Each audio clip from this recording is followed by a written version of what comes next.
Bismillahirrahmanirrahim, students. Welcome to my channel. You are watching Rigorous Mathematics by Professor Usman Ahmed Mansoor.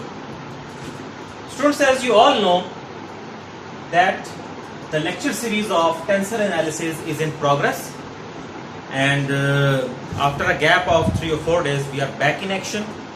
So today is the turn of lecture number 15, and the title of the lecture is going to be second order tensor. And for second order tensor, I am going to discuss today the type number 1 of second order tensor. जैसा कि आप जानते हैं कि हमने शुरू के lectures के अंदर एक पूरा लेआउट तरतीब दिया टेंसर की डेफिनेशन की तरफ मूव करने के लिए, एंड समहाउ जब हम मूव कर गए तो हमने ये बात की कि टेंसर्स की बात हमेशा किसी ऑर्डर या रैंक के अगेंस्ट की जाएगी, ओके और उसके ऑर्डर या रैंक जितना होगा उतने ही उसके अंदर इंडाइसिस इस्तेमाल हो रही होंगी, और एट द सेम टाइम उतने ही उसके अंदर सुपरस्क्रिप्ट या सबस्क्रिप्ट की बात की जाएगी। और फिर हमने ये भी डिस्कशन की कि टेंसर जो है वो किसी लॉ ऑफ ट्रांसफॉर्मेशन को सेटिस्फाई करके उसकी स्टोरी क्रिएट हो रही होती है। फिर इसके साथ साथ हमने ये भी देखा था कि टेंसर्स के अंदर देयर आर मेनली 2 टाइप्स, मतलब हर ऑर्डर ऑफ टेंसर के अगेंस्ट आप 2 टाइप्स की बात कर सकते हैं। One is the contravariant tensor of the given order या given rank, and the other one is the covariant tensor of the given order और गिवन रैंक। तो इसी तरह आज कॉन्ट्रावेरिएंट टेंसर ऑफ ऑर्डर 2 को डिस्कस किया जाएगा।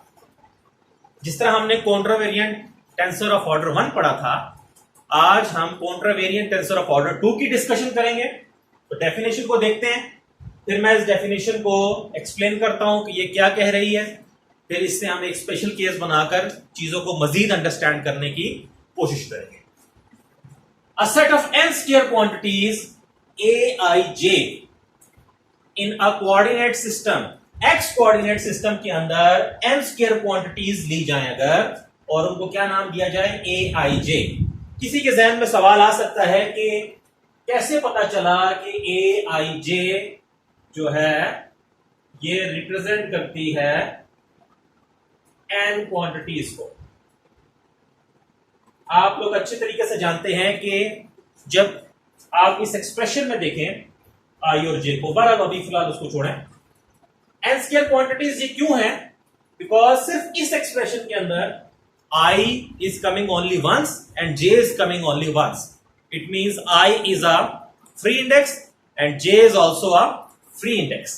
तो I की वेरिएशन 1 से n तक होगी, कीपिंग J फिक्स्ड, और फिर J की वेरिएशन 1 से n तक होगी, ठीक है, उसी के अगेंस्ट। तो आपको n स्क्वायर क्वांटिटीज मिलेंगी जब भी I 1 से n तक लिया जाएगा, क्योंकि मैंने बताया है शुरू के लेक्चर्स में कि जब मेंशन ना हो तो 1 से n तक लेंगे।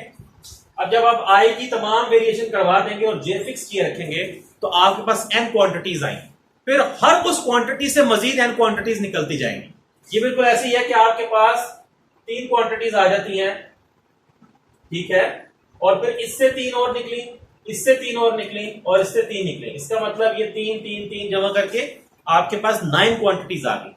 तो क्योंकि यहां n आपका जनरल है, n अगर 3 होता तो आपके पास टोटल 9 क्वांटिटीज आती, मगर इन जनरल जब आप n यूज कर रहे हो तो it means you have n square quantities. जब भी 2 फ्री इंडेक्सेस इस्तेमाल हो, it means for each value of free index, जब आप टोटली काउंट करेंगे सारी क्वांटिटीज को, दे will be n square in number. तो n स्क्वायर क्वांटिटीज अगर आप लेते हो कोऑर्डिनेट सिस्टम x के अंदर, तो वो किसी कॉन्ट्रावेरिएंट टेंसर ऑफ ऑर्डर 2 के कंपोनेंट्स बन जाते हैं। कब? अगर वो किसी x बार कोऑर्डिनेट सिस्टम में पाए जाने वाली किसी और n स्क्वायर क्वांटिटीज के साथ एक रिलेशनशिप रखें इस ट्रांसफॉर्मेशन इक्वेशन के तहत। जैसे वहां था बिल्कुल उन्हीं लाइंस पे, बस लॉ ऑफ ट्रांसफॉर्मेशन क्या हो जाएगा, इस बार चेंज हो जाएगा कि n स्क्वायर क्वांटिटीज को यहां क्या कहा जा रहा है, a bar p q। Again p is coming only once and q is coming only once. It means p is free index and q is also free index। सिर्फ इसको देखें, अभी उससे कंपेयर नहीं करना। ओके, इट मींस यहां भी n square quantities बनेगी। ये वाली n स्क्वायर क्वांटिटीज इन n स्क्वायर क्वांटिटीज के साथ जब इस रिलेशनशिप के तहत मिक्सअप होंगी, रिलेट करेंगी, एसोसिएट करेंगी, लिंक करेंगी, कंबाइन करेंगी, तो जो n स्क्वायर क्वांटिटीज आपने चूज की थी कोऑर्डिनेट सिस्टम x के अंदर, वो किसी कॉन्ट्रावेरिएंट टेंसर ऑफ ऑर्डर 2 के क्या बन जाएंगे? कंपोनेंट्स बन जाएंगे। ओके, नाउ लेट्स अंडरस्टैंड कि ये जो एक एक्सप्रेशन है ये क्या कह रहा है आपसे, व्हाट इज इट? हम देख सकते हैं कि इसकी राइट हैंड साइड पर I is coming twice and J is coming twice. It means it is a case of double sum because you are having two dummy indices. Dummy index always carry summation. It means ये double सम होगा। अब आप जानते हैं कि double सम के case होते ही वही है जिसमें दो डमी इंडाइसेस इन्वॉल्व हो, और अगर दोनों की वेरिएशन 1 से n तक है तो ये चीज हम शुरू के लेक्चर्स में पढ़ चुके हैं कि वो जो सम होगा वो टोटल n स्क्वायर टर्म्स का सम होगा। ठीक है, इसका क्या मतलब है कि जो भी आप इससे इक्वेशन हासिल करोगे उसकी राइट हैंड साइड पर you will always have the sum of n square quantities. You will always have the sum of n square quantities. Okay, next इसमें क्या देखते हैं हम कि हमने आई और जे को देखा तो वो डमी इंडाइसेस थे। पी और क्यू क्या है? पी और Q coming only once, P and Q यहां भी कमिंग ओनली वंस। ये पी और क्यू फ्री इंडाइसेस हैं यहां पर, क्योंकि इस तरफ भी एक दफा पी है, यहां भी एक दफा पी है। Same is the case with Q. तो पी की हर वैल्यू के अगेंस्ट आपको एक इक्वेशन मिल रही है। अब पी की टोटल कितनी वैल्यूज अलाउड है? जो variation free index dummy index की होती है वही फ्री इंडेक्स की भी होती है। फर्क क्या होता है कि फ्री इंडेक्स सेपरेट वे में वैल्यू पुट करके उसके अगेंस्ट काम चलाया जाता है, जबकि जो आपकी डमी इंडेक्स है उसमें टोटल वेरिएशन के अगेंस्ट सम कर लिया जाता है। ओके, तो p की वैल्यूज 1 से n तक आ सकती हैं। तो it means for each value of p you will get one equation. तो it means you will get total n equations for all the values of p। लेकिन साथ q के अगेंस्ट भी आपको चीजें मिलेंगी। इसका मतलब तो ये हुआ कि ये a बार p q, हम इसको अंडरस्टैंड करते हैं कि ये किसको रिप्रेजेंट कर रहा है। बेसिकली ये यहां से सबसे पहले ये देखें कि ये टोटल कितनी इक्वेशन रिप्रेजेंट होगी, क्योंकि लेफ्ट साइड पर p और q इन्वॉल्व है। It means for each values, for all possible values of p and q you will gate number of equations. अब वो इक्वेशंस कितनी हो सकती हैं? p और q इनकी वेरिएशन है आपके पास 1 से लेकर के n तक।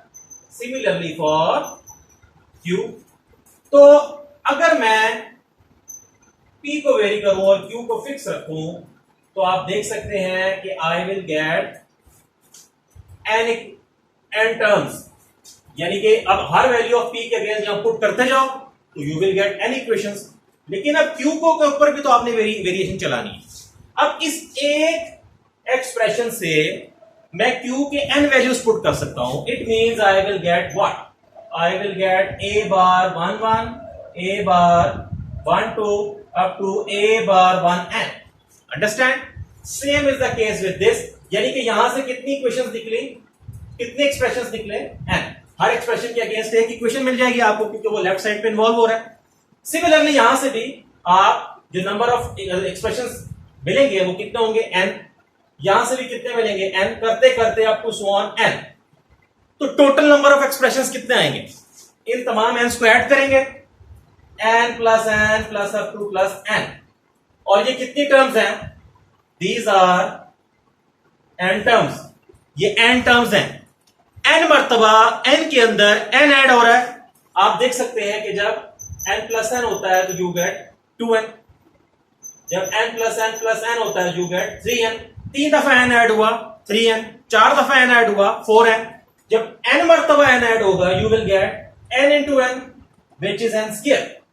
तो यहां से पता चला कि इस एक एक्सप्रेशन के अंदर n स्क्वायर क्वांटिटीज हैं जो यहां लिखा था। अब वो n स्क्वायर क्वांटिटीज ये वाली हैं, अब वो बारी बारी जब पुट होंगी तो हर क्वांटिटी के अगेंस्ट एक इक्वेशन बनती जाएगी आपके पास. It means this expression represents n square equations. ये आप लिख लीजिएगा बेशक नीचे. This equation represents n square equations. ये n square number of equations का सिस्टम लिखा हुआ है. ओके, और हर इक्वेशन जो है उसकी राइट हैंड साइड पे n square number of terms सम हो रहे हैं, बिकॉज ये डबल सम है राइट हैंड साइड पे. I is a free index, I is a dummy index, J is a dummy index. तो ये n स्क्वायर टर्म्स आपस में एड अप हो रही हैं, और हर possible values of p and q के अगेंस्ट जो टोटल नंबर ऑफ इक्वेशंस जब आप एंड पे कैलकुलेट करोगे they will be n square, और n स्क्वायर इक्वेशंस की जो राइट साइड्स बन रही हैं वो n square number of terms का सम बन रही है. अब मैं एक स्पेशल केस के अगेंस्ट इस सिस्टम को लिखने की कोशिश करता हूं, बिकॉज ये टोटल n स्क्वायर इक्वेशंस होंगी और राइट साइड पे n स्क्वायर टर्म्स का सम होगा. It is not possible for me कि मैं इस सिस्टम की एक इक्वेशन को अलग अलग करके लिखूं. It will become very difficult and lengthy. तो हम इसको समझते हैं किसी स्पेशल केस के against. Take n equals to 3. n dimensional system से कहां आ गए? 3 डायमेंशनल सिस्टम के अंदर. It means I, which was the free index, its variation is this. J की वेरिएशन आ जाएगी, और सिमिलरली P और Q भी उसी तरह रिएक्ट करेंगे. फर्क क्या है कि these are the dummy indices and these are the free indices. Okay, मैं लिखता हूं इसको कि ये नंबर ऑफ टर्म्स क्या हैं, कितनी हैं, और फिर नंबर ऑफ इक्वेशंस कितनी हैं, और हर इक्वेशन की राइट हैंड साइड पे कितनी टर्मों का सम हो रहा है. इन सारी बातों को अब हम इस एग्जांपल में समझते हैं. इस सिस्टम को आप बेशक अगर 1 का नाम दे दें. Now for n is equals to 3, we will write the system of equation given in 1. हम इसको लिखने की ट्राई आउट करेंगे. सबसे पहले आप जानते हैं कि जब n क्वांटिटीज थी तो n स्क्वायर आप सब जानते हैं कि जब हम n डायमेंशनल सिस्टम में थे तो क्वांटिटीज कितनी आ रही थी? n square. अब जब आप 3 डायमेंशनल सिस्टम में आ गए, it means number of quantities will be 9. 3 to the square 9. अब आपके जहन में सवाल आ सकता है कि कैसे पता चल रहा है? ठीक है, वो फार्मूला मौजूद है, लेकिन यहां कैसे पता चलेगा कि आपके जो ये नंबर ऑफ क्वांटिटीज बनेगी aij से और a बार pq से, वो टोटल 9 क्वांटिटीज होंगी. Let's understand this in a rough way कि अगर aij है, अब i को वेरी करवाएं और j को फिक्स रखें, तो how many terms you get? You will gate 3 terms. अब j को वेरी करवाएं, a11, a12, a13. अब यहां से आए a21, 2 को फिक्स रखें, j वेरी करें, 23. अब यहां पर आए a31, a32, a33. सिमिलरली आप ये देख सकते हैं कि a बार p q भी 9 क्वांटिटीज है टोटल, बिकॉज p भी 1 से 3 तक है, q भी 1 से 3 तक है. याद रखें, जब इस एक्सप्रेशन के अंदर बात करेंगे तो i और j डमी इंडाइसेस कंसिडर होंगी, लेकिन जब आप यहां बात करोगे तो i और j they will be considered as free indices. Okay, तो ये n स्क्वायर क्वांटिटीज है. अब मेरा काम है कि मैं उस सिस्टम को लिखूं जो मेरे पास वहां पर मौजूद है. Obviously this equation will represent now 9 equations, क्योंकि जब n था तो n स्क्वायर इक्वेशंस थी. ठीक है, हियर 1 रिप्रेजेंट 9 इक्वेशंस. ये टोटल 9 इक्वेशंस रिप्रेजेंट हो रही हैं. ओके, अब 9 इक्वेशंस कैसे रिप्रेजेंट हो रही हैं ये चीज हम देखते हैं, अंडरस्टैंड करते हैं इस चीज को। सबसे पहले तो आप ये देखें कि 1 से क्या बेहतर काम किया जा सकता है। पी और क्यू को फिलहाल हम एज इट इज रहने देते हैं। ये जो डमी इंडाइसेस हो रही हैं इनके ऊपर अगर वेरिएशन अप्लाई कर दी जाए तो what will you get, partial x bar p, partial i को 1 पुट करें और जे को फिक्स रखें, ए आई जे, और आई कितना आ गया आपके पास स्टूडेंट्स 1। नेक्स्ट पार्शियल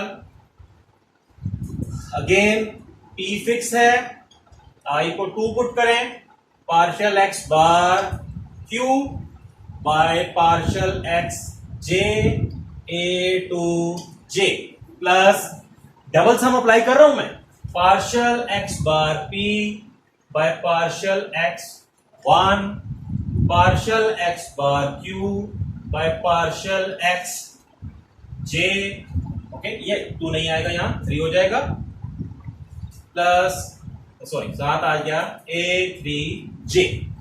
ये 3 टर्म्स का सम बन गया। अब मैं जे के ऊपर जब वेरिएशन देना शुरू करूंगा तो इस एक टर्म से मजीद 3 टर्म्स का सम आएगा, सिमिलरली इस एक टर्म से मजीद 3 टर्म्स का सम आएगा और इस एक टर्म से मजीद 3 टर्म्स का सम आएगा। तो टोटल 3 3 3 ये 9 टर्म्स का सम बनेगा। और यहां पर पी और क्यू फ्री इंडाइसेस हैं तो पी और क्यू की तमाम पॉसिबिलिटीज के लिए आपको इक्वेशंस मिलेंगी जो भी रखेंगे, और पी और क्यू क्योंकि दोनों की वेरिएशन 1 से 3 तक है तो नंबर ऑफ पॉसिबिलिटीज कितनी बन सकती हैं पी और क्यू के पेयर्स लेने की। आप क्या कर सकते हो, इसको यूं भी समझ सकते हो कि P1 Q1 ले लें, P1 Q2 ले लें, एक को फिक्स रखें, इसी तरह Q3 ले लें, इसी तरह अब आप P को 2 करें, फिर Q को वेरी करें, फिर P को 3 करें, फिर Q को वेरी करें, तो you will gate 9 total possibilities.